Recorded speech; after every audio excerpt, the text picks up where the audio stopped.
செம்ம பரபரப்பான எபிசோட் வந்திருக்குன்னே சொல்லலாம். மிஸ் பண்ணாமல் ஃபுல் உடையும் கேளுங்க. இந்த வீடியோ பிடிச்சிருந்துச்சுன்னா லைக் பண்ணி நம்ம சேனல் கண்டினியூவாக ஆதரவு வந்துட்டாங்க. எப்படி இருந்தாலும் ரேவதி எங்கே இருப்பான்னு என்னால் யூகிக்க முடியுதுன்னு நாயகன் சகலக்கிட்ட பேசுகிறாப்புல. சரிப்பா, நான் போய் என்ன ஏதுன்னு பார்க்குறேன். நான் வேணா உன் கம்பெனிக்கு வேணால் வரட்டுமா? இப்போதைக்கு அது முக்கியமான வேலை இல்லை. போய் நான் சொல்கிற இடத்துல போய் பாருங்கன்னு சொன்னோன்னே வேக வேகமாக வந்துட்டு இருக்காங்க. பதிவு திருமணம் பண்ணுற இடத்துக்கு நம்ம மயில் வாங்கணும். அப்போன்னு பார்த்து ரேவதியை சமாதானம் பண்ணி அவர் ஆசைப்படுறாருமா, தாத்தாவோட விருப்பம் அதுவாக இருக்கும்போதே நம்ம கண்டிப்பாக பெரியவங்களுக்காக ஒத்துக்கிட்டு தானே ஆகணுங்கிற மாதிரி சொன்னப்போ, சரிம்மா இவ்வளோ தூரம் சொல்கிறீங்கன்னா ஏதாவது ஒரு காரணம் இருக்குன்னு சொல்லிட்டு ரேவதியும் சம்மதம் சொல்லிவிட்டு அப்படியே உள்ளே போயிட்டுருக்காங்க. மயில் வாகனத்துக்கு பாட்டப்பட்டுட்டு எப்படி நான் இது எல்லாத்தையும் சமாளிக்க போகிறேன்னு தெரில. சகல மிகப்பெரிய பொறுப்பு கொடுத்துருக்காரு. இன்றைக்கி நான் தான் எல்லாத்தையும் சமாளிக்கணும்னா நடக்குமா? ஒன்றும் புரியல. சகலைக்காக அவர் இல்லாத இடத்த நான் தான் நிரப்பி ஆகணும். கண்டிப்பாக ஏதாவது ஒன்று செஞ்சே ஆகணும். மயில் வாகனம் யார் எதிர்க்கிறேன்னெலாம் இப்போதைக்கு முக்கியம் இல்லை. நம்ம நிச்சயம் நல்லது செஞ்சே ஆகணும். எதுக்கும் கவலைப்படாத, எதுவாக இருந்தாலும் பார்த்துக்கலான்னு யோசிச்சுட்டு அவங்க மாட்டுக்கும் ஆத்திரடியாக வந்துக்கிட்டு இருக்காங்க.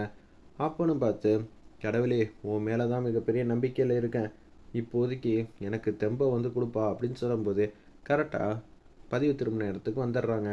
அப்பான்னு பார்த்து மயில் வாகனம் பார்த்த உடனே தெரிஞ்சிருச்சு.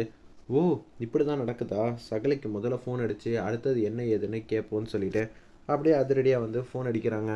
என்னங்க ஆச்சு பார்த்தீங்களா அப்படின்னு சொல்லி கேட்கும்போது, ஆமாம் சகலை, பார்த்துட்டு தான் நான் இப்போ உன் முன்னாடி எப்படி நிற்கிறதுன்னு தெரியல. கண்டிப்பாக என்ன அங்கே தானே நான் யூகிச்ச மாதிரி இருக்காங்க.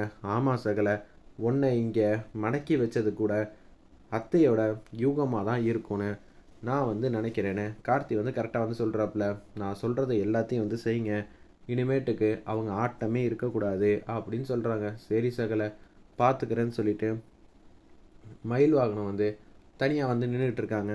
ஒரு இடத்துல ஒருத்தரை கூப்பிட்றாங்க. உள்ளுக்குள்ளே ஒருத்தவங்க இருக்காங்கல்ல, அவங்கள கூப்பிடுங்க, ஈஸ்வரி அம்மாவை அப்படின்னு சொல்லினோன்னே சரின்னு சொல்லிட்டு, மேடம் உங்களை பார்க்குறதுக்காக வெளியில் ஒருத்தர் இருக்கார், அவரை கண்டிப்பாக நீங்கள் பார்க்கணுமா, என்ன ஏதுன்னு பாருங்கள் அப்படின்னு சொன்னேன். ஈஸ்வரி அம்மா மாட்டுக்கும் இப்போ யார் இருக்கா ஒன்றும் புரியலையேன்னு சொல்லிட்டு வெளியில் வராங்க. ஃபோனில் லைன்லேயே இருங்க, நான் சொல்கிறத அப்படியே பேசுங்கன்னு சொல்லி நம்ம கார்த்தி தான் தைரியப்படுத்துகிறாங்க. அத்தையெல்லாம் நான் இப்படியெல்லாம் கேள்வி கேட்டதில்லைப்பா. ஏதோ ஒன்று உனக்காக நான் ஏதாவது ஒன்று செய்யணும். இப்போதைக்கு நீங்கள் அவங்களோட மாப்பிள்ளை கிடையாது, என்னோட அண்ணன் தானே. நீங்கள் அண்ணனுக்காக நீங்கள் ஏதாவது ஒன்று செய்யணும்ல.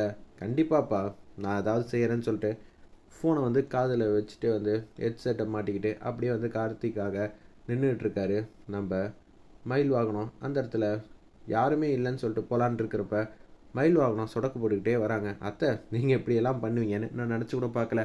என்ன அந்த பக்கம் விஸ்வாசி ஆயிரலான்னு முடிவு பண்ணிட்டீங்களா அப்படின்னு சொல்லி கேட்கும்போது, விஸ்வாசியெல்லாம் ஆகணும்லாம் நான் ஆசைப்படலை அத்தை. நீங்கள் செய்கிறதெல்லாம் நியாயமாக இருக்கான்னு மட்டும் யோசிச்சு பாருங்கள், அது போதும் அப்படின்னு சொல்லும்போது, நீங்கள் எதுவும் பேச வேணாம், தயவு செஞ்சு நீங்கள் இந்த விஷயத்தை பார்க்கவே இல்லை, மரியாதையாக இங்கேருந்து போயிடுங்க. இல்லாட்டி என்னோடய சுயரூபத்தை நீங்கள் பார்க்க வேண்டியதாக இருக்கும். அத்தை, என்றைக்கு அத்தை நீங்கள் எல்லாம் மதிச்சிருக்கீங்க எங்களெல்லாம்.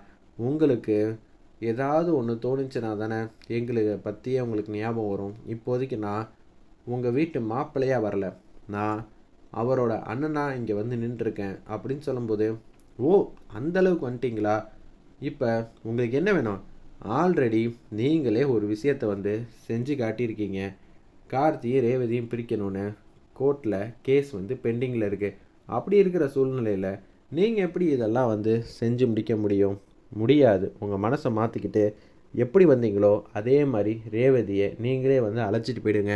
இது எல்லாம் செல்லாதுன்னு. மாப்பிள்ளை, உங்களுக்கெல்லாம் இதெல்லாம் யார் சொல்லித்தருது? யார் சொல்லித்தரணும்னு அவசியம் இல்லை. நீங்கள் மரியாதையாக உங்கள் மரியாதையை காப்பாற்றிக்கணுன்னா இங்கேருந்து போங்க.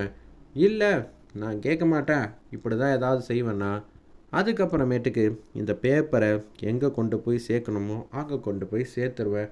ரேவதிக்கும் எல்லா உண்மையும் தெரிஞ்சிடும். எப்படி வசதி அப்படின்னு சொன்னோன்னே, நீங்கள் இப்படியெல்லாம் செய்வீங்கன்னு நினச்சி கூட பார்க்கல. முடிஞ்சால் அந்த பேப்பரை கொடுங்க பார்ப்போம். அப்படியா, கொடுக்க முடியாதா அப்படின்னு சொல்லிட்டு அந்த இடத்துல மயில் வாகனம் இங்கே வாப்பா அப்படின்னு சொல்லி கூப்பிட்றாங்க. நீங்கள் ஒரே ஒரு விஷயத்தை மட்டும் தெரிஞ்சுக்கணும். என்ன சார், இங்கே ஆல்ரெடி ஒருத்தவங்களுக்கு திருமணம் ஆகிருந்து இங்கே வந்து ஆச்சுன்னா என்ன ஆகும்? முதல்ல மாப்பிள்ளை தான் இதுக்கு காரணம்னு சொல்லிட்டு அவரை தூக்கி உள்ளே வைப்போம். அதுக்கப்புறம் இந்த பிரச்சனையில் யார் யாரெல்லாம் இருக்காங்களோ அவங்கள எல்லாரையும் உண்டுலன்னு ஆக்குவோம். ஒருவேளை பொண்ணுக்கு தனக்கு ஆனதே தெரியாமல் இருந்திருந்தா அது மிகப்பெரிய விஷயம். நிச்சயம் எல்லாரையும் தூக்கி உள்ளே வச்சுருவோம். அப்படிங்களா? ஏதோ எனக்கு தோணுச்சு, அதனால தான். என்னத்த நீங்கள் இப்போதைக்கு என்ன செய்ய போகிறீங்க? இதெல்லாம் நினச்சி பயப்படுறதுக்கு நான் ஒன்றும் சாதாரண ஆள் இல்லை. நான் சாமுண்டேஸ்வரி, எனக்கு கவலையே இல்லை. அப்படியாத்த? சரின்னு சொல்லிட்டு அந்த இடத்துல போக ஆரம்பிச்சிடுறாங்க. ஈஸ்வரி அம்மா மட்டும், பாத்தியாப்பா நான் என்ன பேச்சு பேசிக்கிட்டு இருக்கேன் ஃப்ளோவாக, அவங்க எதுவுமே வந்து செய்ய மாட்டேங்கிறாங்க. உங்களுக்கு மரியாதை இருக்கணும்னா இந்த ரூம்குள்ளே வரக்கூடாது. அப்படியாத்த? சரி போங்க போங்க, வரமாட்டேன்னு நினச்சி இப்படியெல்லாம் பேசுகிறீங்கன்னு சொன்னேன். ரேவதி கழுத்தில் மாலை போடலான் இருக்கிறப்ப நான் வரலாமா அப்படின்னு சொல்லி உள்ளே வராங்க. இந்தாங்க அப்படின்னு சொல்லி அந்த இடத்துல பேப்பரை வந்து காட்டுறாங்க. பொண்ணுக்கு சுத்தமாக வந்து விருப்பம் இல்லை. நீங்கள் தயவு செஞ்சு ஒரு விஷயத்தை வந்து தெரிஞ்சுக்கணுன்னு மயில்வாகணும் கார்த்திகிட்ட சொல்லி இன்னொரு அதிகாரி மூலியமா நம்ம ரிஜிஸ்டர் பண்ணுறவருக்கு எல்லா தகவலையும் வந்து சொல்லி முடிச்சிடுறாங்க. ஓ, இப்படியெல்லாம் வந்து சூழ்ச்சியும் சதியும் நடந்துக்கிட்டு இருக்கா, நான் இதை சும்மா விட மாட்டேன், அதிகாரியை வர வச்சட்டா அப்படின்னு சொல்லி கேட்கும்போது, அதெல்லாம் ஒன்றும் வேணாம், இப்போதைக்கு பண்ண முடியாதுன்னு நீங்கள் சாமுண்டேஸ்வரியை வந்து துரத்தி விடுங்க, அதுதான் சரியாக இருக்கும். மேடம், உங்ககிட்ட நான் கொஞ்சம் தனியாக பேசணும். மாமா, என்னமாம்மா நீங்கள் இங்கே வந்திருக்கீங்க? எல்லாருக்கும் இப்படியெல்லாம் வந்து நடக்குதுன்னு தெரிலம்மா. அத்தை தான் என்னை ஃபோன் அடித்து வர சொன்னாங்க, அதனால தான் வந்தேன். உங்களை மாதிரிலாம் என்னால் பொய் சொல்ல முடியல அத்தை. உங்கள் மரியாதையை காப்பாற்றணுங்கிற ஒரே காரணத்துக்காக தான் சாதகமாக பேசுகிறேன். அதை நீங்களே வந்து காப்பாற்றிக்கங்க. நான் சொன்னால் நீங்கள் கேட்க மாட்டேன்ட்டீங்க. இப்போ பதிவு திருமணம் பண்ணுறவரே பேசுவார். இப்போ என்ன செய்ய போகிறீங்கன்னு நானும் பார்க்குறேன்னு சொன்னோன்னே அப்படியே வேக வேகமாக வந்து போகிறாங்க. நம்ம ஈஸ்வரி அம்மாவை கூட்டிகிட்டு, மேடம், இதை நான் ஹாலில் உட்கார்ந்துருந்தே எல்லாத்தையும் வந்து கேட்டிருப்பேன். ஆனால் இதெல்லாம் உங்கள் வீட்டு ராஜா மாப்பிள்ளை பேசக்கூடாதுன்னு சொல்லியிருக்காப்புல. அதுக்காக தான் நாங்கள் இப்படியெல்லாம் கேட்டுட்ருக்கோம். இவங்களுக்கு ஆல்ரெடி பெண்டிங் இருக்காமே கோர்ட்டில் கேஸு. அப்படி இருக்கும்போது எது அடிப்படையில் நீங்கள் ஏமாற்றிக்கிட்டு இருக்கீங்க? மேடம், நீங்கள் எங்களை ஏமாற்றலை, உங்களை நீங்களே வந்து ஏமாற்றிக்கிட்டு இருக்கீங்க. அது மட்டும் இல்லாமல் இது மட்டும் எல்லாருக்கும் தெரிஞ்சிச்சுன்னா நான் இருக்க முடியாது இந்த இடத்துல வேலை பார்க்க. அதுக்கப்புறமேட்டுக்கு இதெல்லாம் பார்த்துக்கிட்டு மனசாட்சி உள்ளவனா என்னால் அமைதியாலாம் இருக்க முடியாது. மரியாதையாக நீங்கள் உங்கள் பொண்ணை கூட்டிகிட்டு போயிடுங்க. ஒரு 2 நிமிஷம்தான் அவகாசம், அதுக்குள்ளே நீங்கள் போகலடா நான் சும்மா இருக்க மாட்டேன் அப்படின்னு சொல்லிட்டு அதிகாரிக்கு வந்து ஃபோன் அடிக்கிறாங்க. தேவைப்பட்டுச்சுன்னா நான் கூப்பிட்றேன் அப்படின்னு சொல்லிட்டு ஃபோனை வந்து வச்சிட்றாங்க.